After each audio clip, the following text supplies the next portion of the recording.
Pada kesempatan ini saya mau sampaikan pesan Tuhan tentang back to nature. Ya, kembali kepada alamiahnya Anda dan saya sebagai orang percaya. Alamiahnya manusia pada saat awal tujuan Tuhan menjadikan manusia itu ada. Ya, tentunya saya nggak akan berkhotbah sekedar tentang gambar dan rupa Allah yang Anda dan saya pasti sudah tahu dari zaman bahla tentang hal ini. Namun kupasan pada kesempatan ini lebih kepada di mana Roh Tuhan akan menuntun kita kepada pemahaman mengenai nature yang seharusnya kita pertahankan. Jadi kalau dibilang nature yang kita harus kembali ke sana, kita sudah kembali ke sana ketika kita mengaku percaya karya Kristus sudah selesai di atas kayu salib, Roh Kudus sudah tinggal di dalam Anda dan saya, itu sebetulnya kita sudah dikembalikan. Hanya saja kita harus memastikan diri kembali kepada pola nature yang seharusnya. Baik, saya akan lanjutkan yang pertama. Siapa kamu, siapa saya, dan bagaimana seharusnya Anda dan saya itu hidup. Ini penting karena ketika kita mengabaikan, melupakan ini, maka kekacauan terjadi dalam kehidupan kita masing-masing. Di Kejadian 1 ayat 26 tertulis, berfirmanlah Allah, baiklah kita menjadikan manusia menurut gambar dan rupa kita, supaya mereka berkuasa atas ikan-ikan di laut, dan burung-burung di udara, dan atas ternak, dan atas seluruh bumi, dan atas segala binatang melata yang merayap di bumi.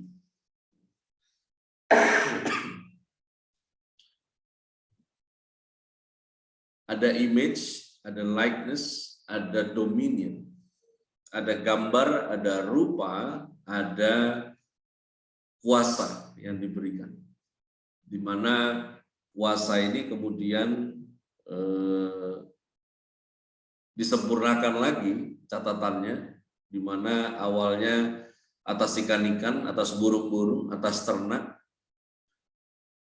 dan akhirnya atas seluruh bumi.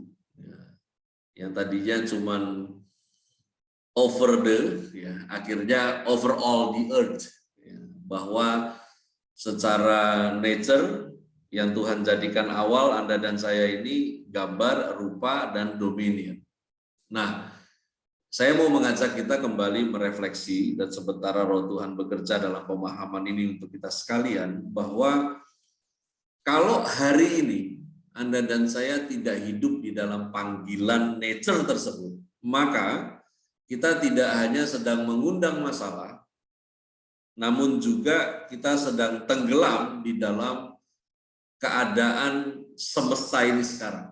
Oleh karena itu, manusia gambar, manusia rupa, manusia adalah dominion, ini penting.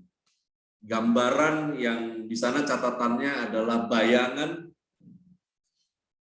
gambaran, kesan, melambangkan, menyimbolkan, membayangkan, melukiskan.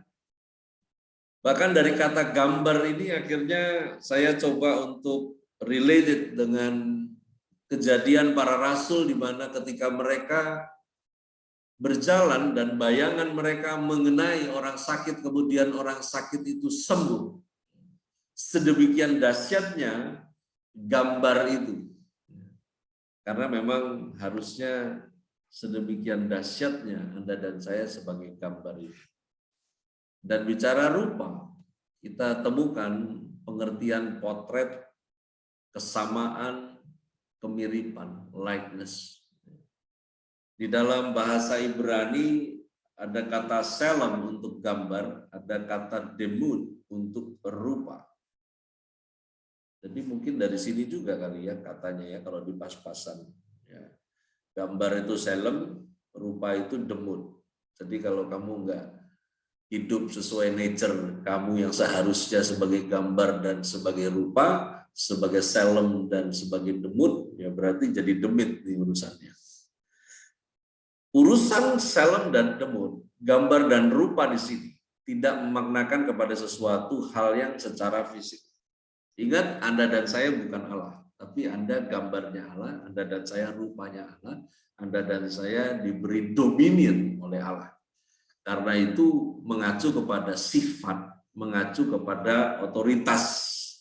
Nah, bicara tentang hal ini, gambar dan rupa yang juga mendominasi atau menguasai. Nah, sekarang kembali lagi kita merefleksikan diri kita. Adakah Anda dan saya sedang dikuasai atau sedang didominasi? Kesimpulan awal tentang panggilan nature ini, bahwa Anda dan saya di dalam rantai kehidupan, manusia tidak pernah sekalipun menjadi korban. Karena Anda dan saya yang diberi authorize. Jadi kalau ada orang minder hari ini, ada yang kemudian menjadi hancur hati karena Anda dikhianati, dan berlarut-larut akan hal itu, merasakan diri sebagai korban, lalu kemudian dengan kelanjutan hidup Anda yang kemudian Anda merespon dengan salah, melupakan nature, sudah pasti hidup kamu toksik. Kamu nggak hanya akan menjadi racun buat dirimu, kamu juga akan jadi racun untuk orang-orang di sekitarmu. Karena panggilan kita itu merdeka, berdaulat, berkuasa. Masalah ada nggak? Ada, tapi sementara Anda menghadapi masalah, Anda merdeka, Anda berdaulat, Anda berkuasa. Sakit penyakitnya ada nggak? Ada. Tapi sementara Anda diserang sakit penyakit, Anda tetap merdeka, Anda berdaulat, Anda berkuasa.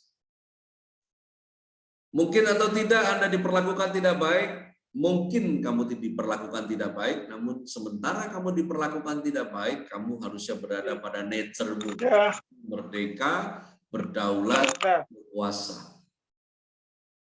Enggak di luar itu. Maka itu pada kesempatan ini saya sampaikan tentang mari kembali kepada alamiah Anda dan saya.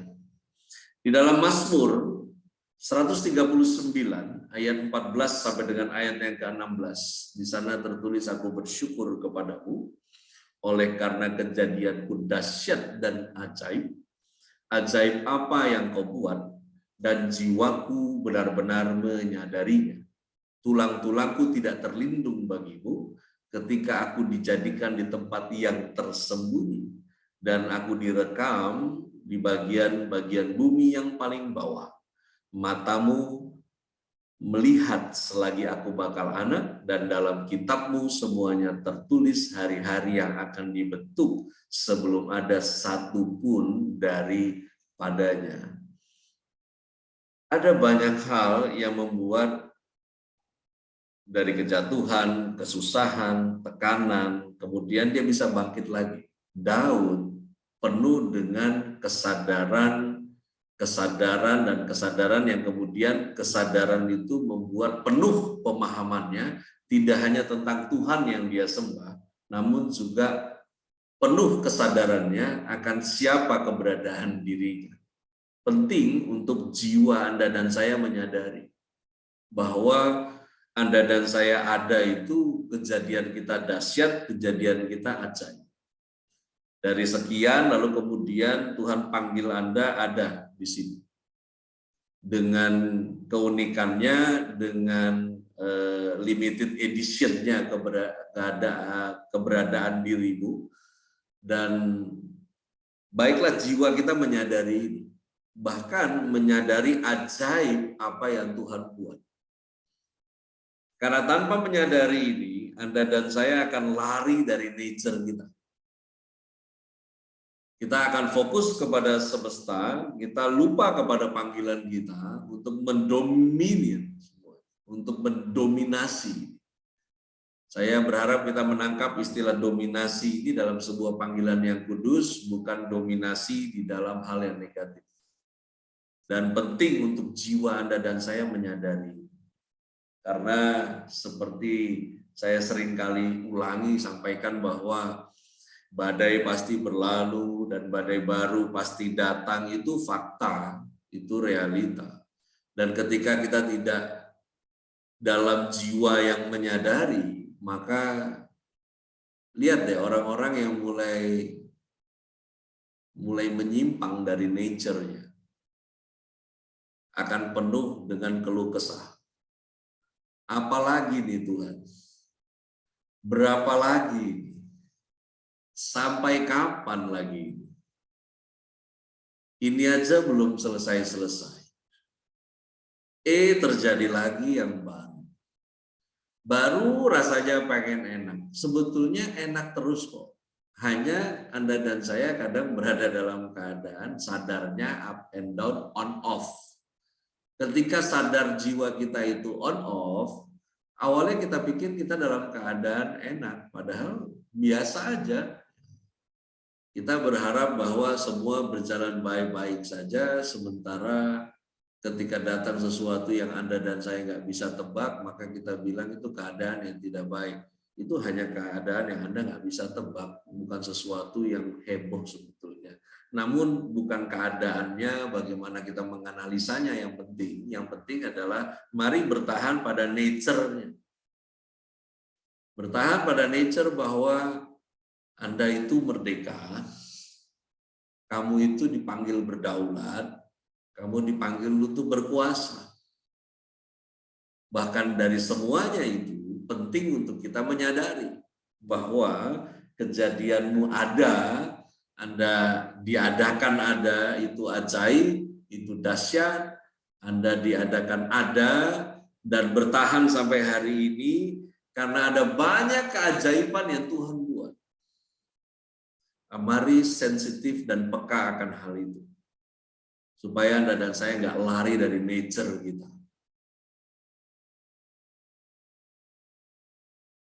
Kemarin ini senang sudah mendengar informasi-informasi bagaimana keluar kota kita domestik sudah tidak perlu lagi melakukan tes. Lalu kemudian ada lagi informasi update dari beberapa jalur negara dengan satu negara dengan negara yang lain yang tidak perlu lagi karantina. Ya, ada progres yang kita dengar dengan ini progres yang baik. Bahkan ada bocoran informasi tentang bagaimana keputusan pandemi menjadi endemi itu akan disahkan di pertengahan tahun ini. Ada banyak hal yang baik kita dengar.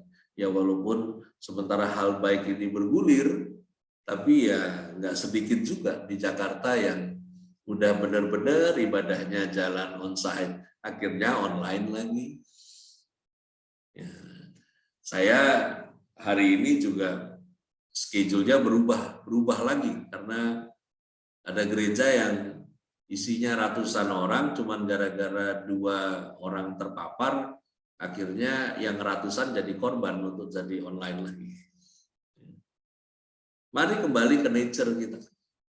Kembali ke nature, karena saya bukan menghimbau kita, ayo dengan gagah berani kita kemudian menjadi tidak setuju dengan aturan pemerintah. Nggak ke sana arahnya, karena ketika diperintahkan lockdown ya lockdown. Tapi ketika diperintahkan untuk open lalu kemudian lakukan prokes ya kenapa malah tutup? Karena itu penting untuk jiwa Anda dan saya menyadari. Nah, adalah penting di mana di 2 Timotius pasalnya yang pertama sampai dengan ayatnya yang ke-7. Ya, pasal 1 ayat 7 maksudnya. Sebab Allah memberikan kepada kita bukan roh ketakutan, melainkan roh yang membangkitkan kekuatan, kasih, dan ketertiban. Perhatikan baik, ayat ini bilang bahwa Tuhan tidak beri kamu kekuatan, Tuhan tidak memberikan kamu kasih, Tuhan tidak memberikan kamu ketertiban. Namun Allah memberikan kepada Anda dan saya spirit yang membangkitkan kekuatan, yang membangkitkan kasih, yang membangkitkan ketertiban. Pelan-pelan dicerna ini baik. Makanya buat kamu yang berdoa memohon kekuatan dari Tuhan terus gak kuat-kuat, rupanya memang doa butuh kecerdasan, pemahaman. Karena Tuhan bilang, aku udah taruh roh di situ supaya bangkitkan kekuatan. Jadi aku nggak beri kamu kekuatan, tetapi kamu harus berjuang untuk mengizinkan roh yang aku berikan untuk membangkitkan kekuatan buat kamu. Penting untuk jiwa Anda dan saya menyadari keberadaan roh yang diberikan kepada orang percaya. Yang membangkitkan kekuatan, yang membangkitkan kasih, yang membangkitkan. Kata ketertiban digunakan dalam Alkitab bahasa Indonesia, dalam teks aslinya lebih kena ketika diterjemahkan oleh versi King James Version, di sana disebutkan soul mind, pikiran sehat. Ya, buat kamu yang hari ini pikirannya kurang sehat, Anda sedang lari dari panggilan nature Anda. Mari berpikir sehat. Orang yang berpikir sehat nggak bimbang. Orang yang berpikir sehat itu nggak bingung. Orang yang rohnya ya, itu mengizinkan roh Allah membangkitkan pikiran sehatnya, maka akan termanifestasi pikiran sehat itu. Kamu nggak bingung, nggak kebanyakan dengerin orang, nggak jadi mau kanan mau kiri nggak tahu, sampai akhirnya lama kamu nggak ambil keputusan juga. Tuhan nggak panggil kamu untuk jadi orang bingung. Tuhan panggil kamu itu untuk domain. Dia mau kamu bisa mengatur. Karena itu dia beri kamu roh untuk membangkitkan pikiran sehatmu. Berarti menjadi gila itu bukan takdir. Rupanya menjadi gila itu pilihan si manusia. Karena itu bukan Tuhan yang meng-create. Dia berikan Anda dan saya sebagai orang percaya roh yang membangkitkan kekuatan. Jadi kalau kamu mengaku percaya, harusnya kamu kuat. Kalau kamu mengaku percaya, harusnya kamu senang mengasihi. Kamu nggak edik untuk dikasihi. Sehingga kamu jadi racun di dalam perasaanmu dan kamu meracuni perasaan orang-orang yang ada di sekitarmu. Kamu mengaku percaya, maka kamu harusnya senang melayani satu dengan yang lain. Bukan kamu menjadi tergila-gila untuk dilayani. Gila-gila untuk kamu diperhatikan. Lama-lama gila beneran. Mari kembali kepada alamiahnya kita. Hari-hari ini semakin jahat. Dunia menuju kepada kehancurannya. Pilihan orang percaya adalah tetap kembali kepada nature kita. Yang kuat, yang penuh dengan kasih, yang penuh dengan pikiran sehat. Karena itu, akhirnya orang percaya itu menjadi wonder. Hari Rabu ya, Ibu Gembala ulang tahun. Saya mengundang Pastor Tommy yang saya udah lama nggak ketemu untuk berkenan sampaikan firman Tuhan. Cukup 15 menit, saya bilang 15 menit aja, nggak usah lama-lama. Dan dia mengambil ayat dari Mazmur 71 ayat 7. Ayat ini kemudian setelah selesai pertemuan itu sampai malamnya, sampai besok paginya, ayat ini saya terus olah di hati, di pikiran saya, dan minta tuntunan Roh Tuhan untuk melihatnya lebih dalam. Di Mazmur 71 ayat 7 di sana disebutkan, bagi banyak orang aku seperti tanda ajaib, karena engkaulah tempat perlindunganku yang kuat. Tanda ajaib, itulah terjemahan bahasa Indonesia. Tanda, kalau kita mau korelasi kata tanda, maka di dalam bahasa Inggris akan related dengan stigma atau sign, mark. Tapi rupanya terjemahan asli lebih mendekati ketika King James Version menerjemahkan. Di sana dikatakan, I am as a wonder unto many. I am as a wonder. Ini bukan sekedar Anda berlindung pada Tuhan dan kemudian Anda menjadi ajaib. Tapi inilah panggilan itu, di mana Anda dan saya sebagai gambar, rupa, dan kuasa. Keberadaan diri Anda dan saya adalah gambar Allah, rupa Allah, dan kuasa Allah. Dan untuk dunia itu adalah keajaiban. Maka, kalau Anda tidak ada di dalam panggilan itu, kamu bukan ajaib, tapi kamu fake. Kamu aneh. Jangan jadi Kristen yang aneh. Karena Anda dipanggil untuk keajaiban. Anda dipanggil untuk memperlihatkan, ini loh, Tuhan yang ajaib itu representatifnya lewat hidup saya. Untuk itu, Anda dan saya ada. Maka saya senang untuk semakin dalam, dan semakin kencang. Ini saya pakai bahasa yang agak ngeroh ya. Berlari bersama dengan Tuhan, sefrekuensi dengan apa yang Tuhan maksud, dan kadang kesedihan, kejengkelan, mungkin saya pakai istilah kemarahan yang kudus, itu muncul dari saya ketika orang-orang yang saya kasihi di sekitar saya itu nggak nyampe di level itu. Yang mau urusan sepele aja lu nggak bisa ambil keputusan. Masa bedain tangan kanan sama tangan kiri aja nggak bisa. Membedakan mana suara Tuhan, mana suara orang kebanyakan aja nggak mampu. Terus kemudian membuang dirinya kepada kebingungan. Parah loh. Parah.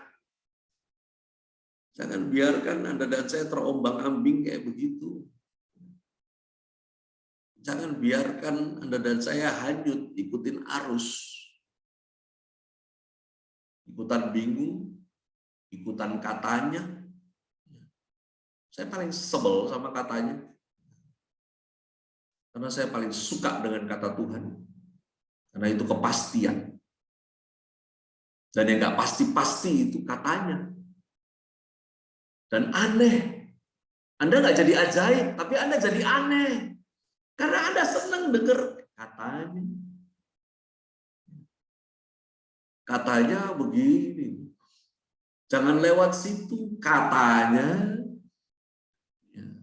Katanya terus. Anda bukan alami keajaiban, Anda jadi keanehan. Mari back to nature. Mari back to nature. Keajaiban itu ada pada manusia, bukan alam semesta. Catat itu. Keajaiban itu bukan pada pemandangan yang ada di resort yang ada di Bali. Keajaiban itu bukan ada pada indahnya pantai yang ada di timur Indonesia. Tapi keajaiban itu ada pada manusia. Harusnya kamu itu jadi keajaiban. Bukan jadi keanehan. Keajaiban. Lahir dari keluarga yang demikian, namun sekarang jadinya begini untuk Tuhan dimuliakan, keajaiban. Mungkin lahirmu juga secara statistik keadaan rata-rata udah harusnya mati tapi masih hidup sampai keajaiban. Tapi masalahnya bukan sekedar belum mati. Sekarang ini hidupnya buat siapa? Itu keajaiban. Keajaiban bukan pemandangan yang indah. Keajaiban itu bukan tentang apa yang ada di semesta ini. Tapi keajaiban itu ada pada manusia. Mari kembali kepada alamiah kita. Keajaiban itu seharusnya adalah hidupmu, bukan kehidupanmu. Saya ulangi dan perhatikan kalimat ini. Keajaiban itu hidupmu, bukan kehidupanmu. Karena itu, I'm as a wonder, tidak ditentukan Anda raja atau Anda hamba. I'm as a wonder, Tidak ditentukan Anda dalam keadaan sakit atau Anda dalam keadaan sehat. Bukan tentang kehidupanmu sebagai siapa. Bukan tentang statusmu, tapi tentang kamu. Hidupmu itu buat kamu atau buat Tuhan. Hidupmu itu keajaiban. Mari back to nature. Keajaiban itu adalah dirimu, bukan keadaan dirimu. Sekali lagi, dirimu, bukan keadaan dirimu. Bukan keadaan sakit, bukan keadaan kaya, bukan itu keajaiban. Tapi dirimu, bukan keadaan pada dirimu yang disebut keajaiban. Namun dirimu itu keajaiban. Mari back to nature.